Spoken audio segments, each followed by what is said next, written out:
Hackers use different methods to stay anonymous. One of them involves hiding behind proxy. Let's put it simply. Imagine you find a target and start your own recon files on it. Say you launch an Nmap scan. Okay, you might get some result, but now they also have your IP address. And unless you want a few guys with full equipment knocking at your door at 6 AM, you definitely want to hide behind a proxy. Or even multiple proxies. To do that, there are several methods. One of the most reliable one is called proxy chaining. As the name implies, it allows you to chain multiple proxies one after another. So instead of hiding behind one VPN and launching your attack, which could easily be traced if law enforcement asks your VPN provider to disclose your information, you're stacking multiple proxies in sequence before reaching your target. You can even include a Tor proxy in between. So how do we set up proxy chain? On most Linux distributions, we just need to install it from the package manager or from the official GitHub repo. If you're using Kali, it's already installed, nothing special to do. Now we need to find the proxy chain configuration file. The locate command is perfect to do that. Now that we found it, let's open it and explain what's going on inside. There are 4 types of proxy chain: dynamic, strict, round-robin, and random. To simplify it, dynamic chain connects through all the proxy you list in the configuration file in the order you list them. If one of them is dead, it will simply skip it and continues with the rest.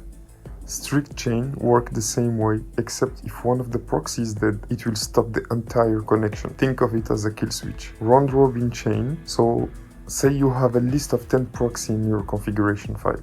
There is a parameter here called chain length that defines how many proxies you used per connection. For example, if we set it to 2, it will use 2 proxies in the order they are listed, even if you have 10 listed. And random chain work like round-robin chain, but instead of using proxy in the order they are listed, it will pick them randomly from the list. This randomness is great for hiding your attack while performing multiple tasks on the same target, since each connection, so each task, will go through different paths. By default, proxy DNS option is uncommented and keep it that way. It helps prevent DNS leaks that could reveal your real identity. Now that we understand the configuration file, let's find some proxy to test it. Personally, I sometimes use Spice1 proxy list. We can filter them by type, so SOCKS or HTTP proxies, or by country. And for this example, let's go with SOCKS. We will pick 2 proxies. We will copy their IP address and port and add them into the configuration file just here, at the end of it.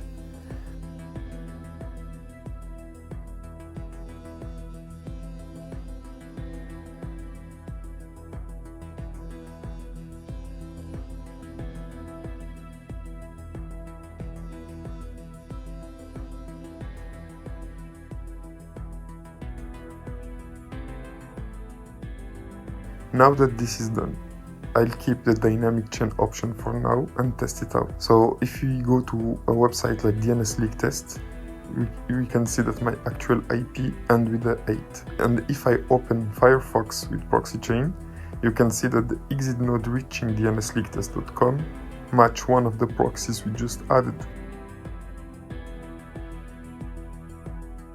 There is one more thing that we can do with proxy chain.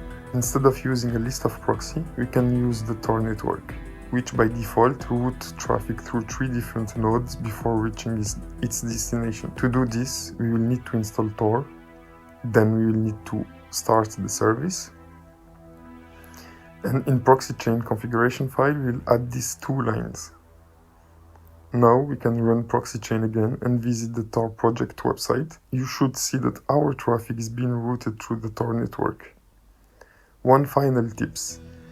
Every time we run proxy chain, we get a lot of noise in the terminal. Debug lines that can be annoying, especially when using tools like Nmap. They can blend in with Nmap's own output and make it hard to read. To fix this, open the proxy chain configuration file and uncomment quiet mode. That way, proxy chain won't spam your terminal unless necessary. And this is how you use proxy chain ng to add another layer to your OPSEC.